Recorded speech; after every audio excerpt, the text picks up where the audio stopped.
અત્યારે જે શિક્ષણ પ્રણાલી છે એ ખરેખર શું છે? એક તક કે પછી એક જાળ? ચાલો આજે આપણે આ જ સવાલના ઊંડાણમાં ઉતરીએ અને સમજીએ કે આ સિસ્ટમમાં બદલાવની કેટલી સખત જરૂર છે.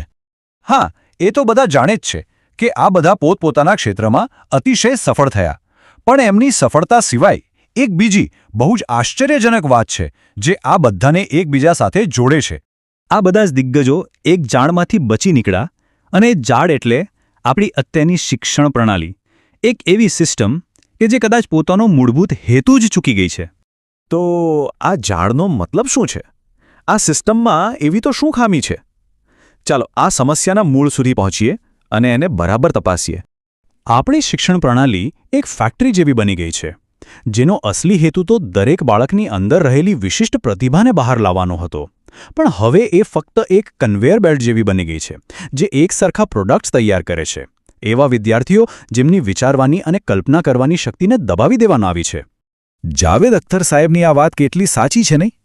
આ એક જ વાક્ય બતાવે છે કે આપણી સિસ્ટમ કેવી રીતે નાનપણથી જ બાળકોની કલ્પના શક્તિને એક ચોકઠામાં બાંધી દે છે અને બધાને એક જ રીતે વિચારવા પર મજબૂર કરે છે. પણ સવાલ એ છે કે આ બધું શરૂ ક્યાંથી થયું? અને સમયની સાથે બધું બદલાયું તો આપણી શિક્ષણ પ્રણાલી કેમ ના બદલાઈ? આનો જવાબ શોધવા માટે આપણે ઇતિહાસમાં થોડું પાછળ જવું પડશે.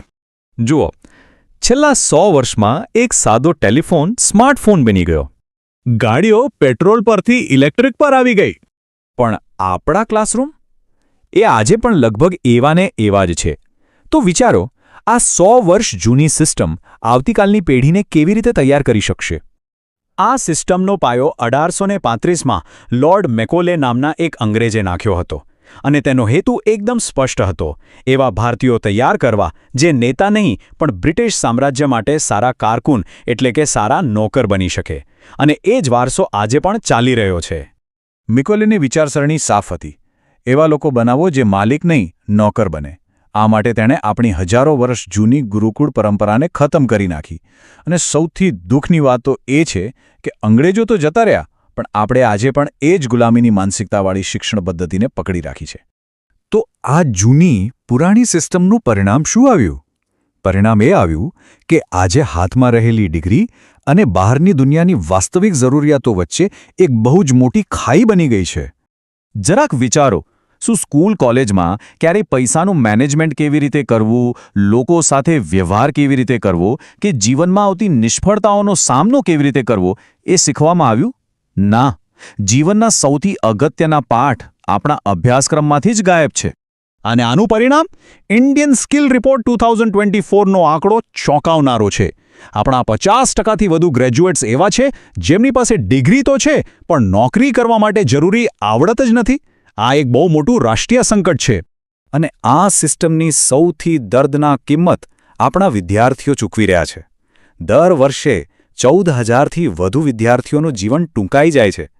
આ ફક્ત એક આંકડો નથી, આ આપણું ભવિષ્ય છે જે આપણે ગુમાવી રહ્યા છીએ. હકીકત એટલી કડવી છે કે બીટેક, એમટેક અને એમબીએ જેવી મોટી મોટી ડિગ્રીઓવાળા યુવાનો પણ પટાવાળા જેવી નોકરીઓ માટે અરજી કરવા મજબૂર છે. આ સ્પષ્ટ બતાવે છે કે આપણી સિસ્ટમ ડિગ્રીઓ છાપી રહી છે પણ રોજગાર પેદા નથી કરી રહી. સારું, તો સમસ્યાઓ તો સ્પષ્ટ દેખાય છે, પણ શું આનો કોઈ ઉકેલ છે? જી, બિલકુલ છે. અને એની શરૂઆત આપણે સૌએ મળીને કરવી પડશે. ચાલો જોઈએ કે બદલાવ માટે કયા રસ્તાઓ છે.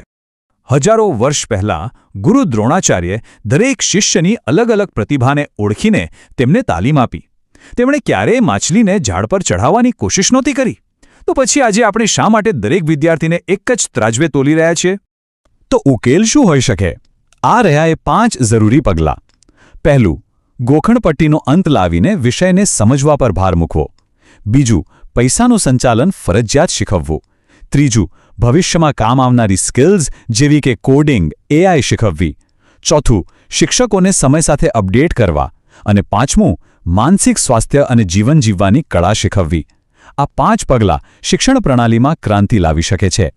અને અંતે સૌથી મોટો બદલાવ સિસ્ટમમાં નહીં પણ આપણી વિચારસરણીમાં લાવવાનો છે. જે દિવસે આપણે માર્ક્સ કરતાં બાળકના ચારિત્ર્ય, તેની આવડત અને તેની જિજ્ઞાસાને વધુ મહત્વ આપીશું, બસ એ જ દિવસે આપણે આવનારી પેઢી માટે એક સાચું અને ઉજ્જવળ ભવિષ્ય બનાવી શકીશું.